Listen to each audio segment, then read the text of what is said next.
The Adventures of Pinocchio by Collodi, translated by Carol della Chiesa. Chapter 1. How it happened that Mastro Cherry, carpenter, found a piece of wood that wept and laughed like a child. Centuries ago there lived a king, my little readers will say immediately.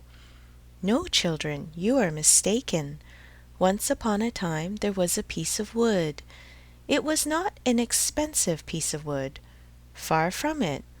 Just a common block of firewood, one of those thick, solid logs that are put on the fire in the winter to make cold rooms cozy and warm.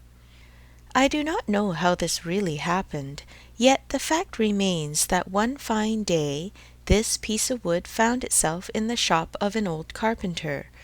His name was Mastro Antonio, but everybody called him Mastro Cherry, for the tip of his nose was so round and red and shiny that it looked like a ripe cherry. As soon as he saw that piece of wood, Mastro Cherry was filled with joy. Rubbing his hands together happily, he mumbled half to himself, "This has come in the nick of time. I shall use it to make the leg of a table." He grasped the hatchet quickly to peel off the bark and shape the wood.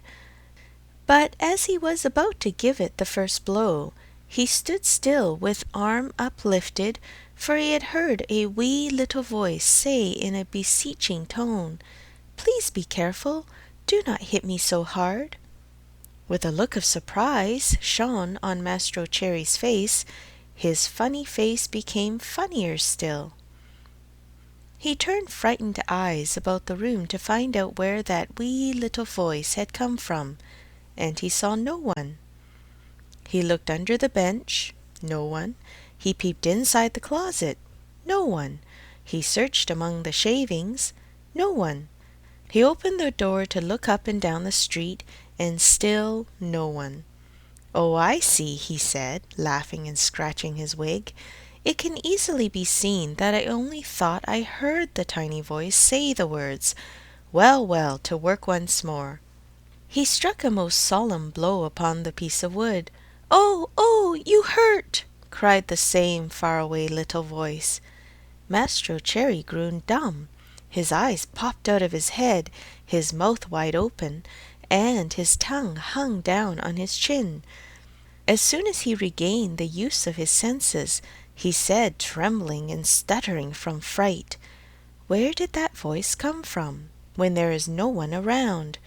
Might it be that this piece of wood has learned to weep and cry like a child? I can hardly believe it. Here it is, a piece of common firewood, good only to burn in the stove, the same as any other, yet might someone be hidden in it?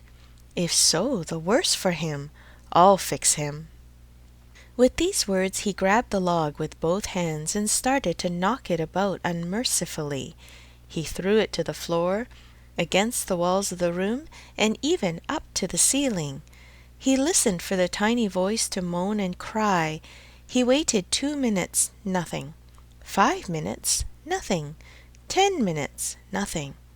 "Oh, I see," he said, trying bravely to laugh and ruffling up his wig with his hand. "It can easily be seen I only imagined I heard the tiny voice. Well, well, to work once more." The poor fellow was scared half to death, so he tried to sing a gay song in order to gain courage. He set aside the hatchet and picked up the plane to make the wood smooth and even. But as he drew it to and fro, he heard the same tiny voice. This time it giggled as it spoke. "Ha ha! Stop it! Stop it! Ah ha ha! You tickle my stomach!" This time poor Mastro Cherry fell as if shot. When he opened his eyes, he found himself sitting on the floor. His face had changed. Fright had turned even the tip of his nose from red to deepest purple. End of chapter 1. The Adventures of Pinocchio by Collodi, translated by Carol della Chiesa. Chapter 2. Mastro Cherry gives the piece of wood to his friend Geppetto, who takes it to make himself a marionette that will dance, fence, and turn somersaults. In that very instant a loud knock sounded on the door. "Come in," said the carpenter, not having an atom of strength left with which to stand up. At the words the door opened, and a dapper little old man came in. His name was Geppetto, but to the boys of the neighborhood he was Polendina, on account of the wig he always wore, which was just the color of yellow corn. Geppetto had a very bad temper. Woe to the one who called him Polendina. He became as wild as a beast, and no one could soothe him. "Good day, Mastro Antonio," said Geppetto. "What are you doing on the floor?" "I am teaching the ants their ABCs. "Good luck to you." "What brought you here, friend Geppetto?" "My legs, and it may flatter you to know, Mastro Antonio, that I have come to beg for a favor." "Here I am at your service," answered the carpenter, raising himself onto his knees. "This morning a fine idea came to me." "Let's hear it." "I thought of making myself a beautiful wooden marionette. It must be wonderful, one that will be able to dance, fence, and turn somersaults. With it I intend to go around the world, to earn my crust of bread and cup of wine. What do you think of it?" "Bravo, Polendina!" cried the same tiny voice which came from no one knew where.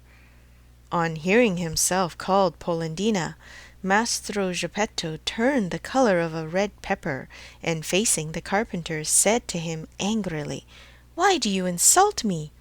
"Who is insulting you? You called me Polendina." "I did not."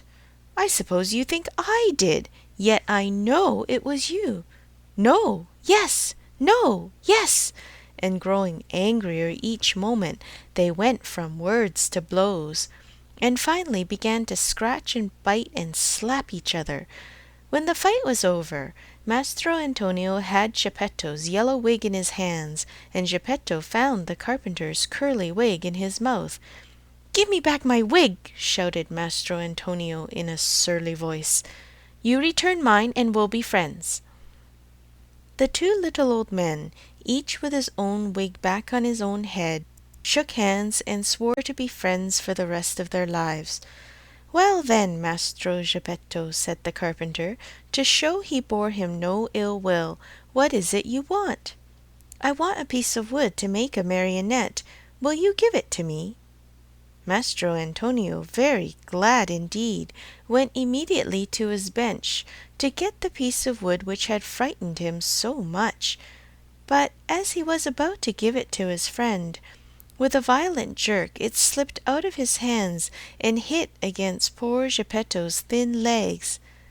"Ah, is this the gentle way, Mastro Antonio, in which you make your gifts?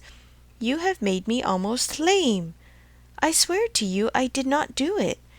It was I, of course. It is the fault of this piece of wood. You're right, but remember you were the one to throw it at my legs. I did not throw it. Liar! Geppetto, do not insult me, or I shall call you Polendina. Idiot! Polendina! Donkey! Polendina! Ugly monkey! Polendina!" On hearing himself called Polendina for the third time, Geppetto lost his head with rage and threw himself upon the carpenter. Then and there they gave each other a sound thrashing. After this fight, Mastro Antonio had 2 more scratches on his nose, and Geppetto had 2 buttons missing from his coat. Thus, having settled their accounts, they shook hands and swore to be good friends for the rest of their lives. Then Geppetto took the fine piece of wood, thanked Mastro Antonio, and limped away towards home. End of chapter 2. The Adventures of Pinocchio by C. Collodi. Translated from the Italian by Carol della Chiesa. Chapter 3. As soon as he gets home, Geppetto fashions the marionette and calls it Pinocchio. The first pranks of the marionette. Little as Geppetto's house was, it was neat and comfortable. It was a small room on the ground floor, with a tiny window under the stairway. The furniture could not have been much simpler.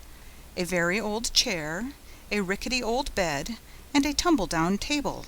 A fireplace full of burning logs was painted on the wall opposite the door. Over the fire there was painted a pot full of something which kept boiling happily away and sending up clouds of what looked like real steam. As soon as he reached home, Geppetto took his tools and began to cut and shape the wood into a marionette. "What shall I call him?" he said to himself. "I think I'll call him Pinocchio. This name will make his fortune. I knew a whole family of Pinocchi once. Pinocchio the father, Pinocchia the mother, and Pinocchi the children. And they were all lucky, the richest of them begged for his living." After choosing the name for his marionette, Geppetto set seriously to work to make the hair, the forehead, the eyes. Fancy his surprise when he noticed that these eyes moved and then stared fixedly at him. Geppetto, seeing this, felt insulted and said in a grieved tone, "Ugly wooden eyes, why do you stare so?" There was no answer. After the eyes, Geppetto made the nose, which began to stretch as soon as finished. It stretched and stretched and stretched till it became so long it seemed endless. Poor Geppetto kept cutting it and cutting it, but the more he cut, the longer grew that impertinent nose. In despair, he left it alone. Next, he made the mouth. No sooner was it finished than it began to laugh and poke fun at him. "Stop laughing," said Geppetto angrily, but he might as well have spoken to the wall. "Stop laughing, I say," he roared in a voice of thunder. The mouth stopped laughing, but it stuck out a long tongue. Not wishing to start an argument, Geppetto made believe he saw nothing and went on with his work. After the mouth, he made the chin, then the neck, the shoulders, the stomach, the arms, and the hands. As he was about to put the last touches on the fingertips, Geppetto felt his wig being pulled off. He glanced up, and what did he see? His yellow wig was in the marionette's hand. "Pinocchio, give me my wig!" But instead of giving it back, Pinocchio put it on his own head, which was half swallowed up in it. At that unexpected trick, Geppetto became very sad and downcast, more so than he had ever been before. "Pinocchio, you wicked boy!" he cried out. "You are not yet finished, and you start out by being impudent to your poor old father. Very bad, my son, very bad." And he wiped away a tear. The legs and feet still had to be made. As soon as they were done, Geppetto felt a sharp kick on the tip of his nose. "I deserve it," he said to himself. "I should have thought of this before I made him. Now it's too late." He took hold of the marionette under the arms and put him on the floor to teach him to walk. Pinocchio's legs were so stiff that he could not move them, and Geppetto held his hand and showed him how to put one foot after the other. When his legs were limbered up, Pinocchio started walking by himself and ran all around the room. He came to the open door, and with one leap he was out into the street. Away he flew. Poor Geppetto ran after him, but was unable to catch him, for Pinocchio ran in leaps and bounds, his 2 wooden feet, as they beat on the stones of the street, making as much noise as 20 peasants in wooden shoes. "Catch him! Catch him!" Geppetto kept shouting, but the people in the street, seeing a wooden marionette running like the wind, stood still to stare and to laugh until they cried. At last, by sheer luck, a carabinier (a military policeman) happened along, who, hearing all that noise, thought that it might be a runaway colt, and stood bravely in the middle of the street, with legs wide apart, firmly resolved to stop it and prevent any trouble. Pinocchio saw the carabinier from afar and tried his best to escape between the legs of the big fellow, but without success. The carabinier grabbed him by the nose, it was an extremely long one, and seemed made on purpose for that very thing, and returned him to Maestro Geppetto.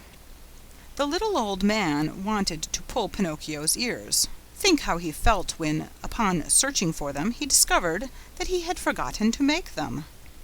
All he could do was to seize Pinocchio by the back of the neck and take him home.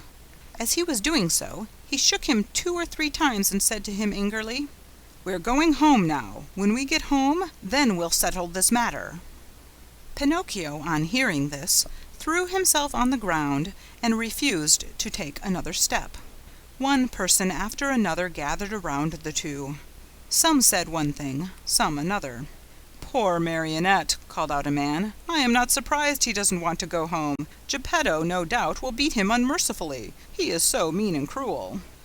"Geppetto looks like a good man," added another, "but with boys he is a real tyrant. If we leave that poor Marionette in his hands, he may tear him to pieces." They said so much that finally the carabineer ended matters by setting Pinocchio at liberty and dragging Geppetto to prison. The poor old fellow did not know how to defend himself, but wept and wailed like a child and said between his sobs, "Ungrateful boy, to think I tried so hard to make you a well-behaved marionette. I deserve it, however. I should have given the matter more thought." What happened after this is an almost unbelievable story, but you may read it, dear children, in the chapters that follow. End of chapter 3.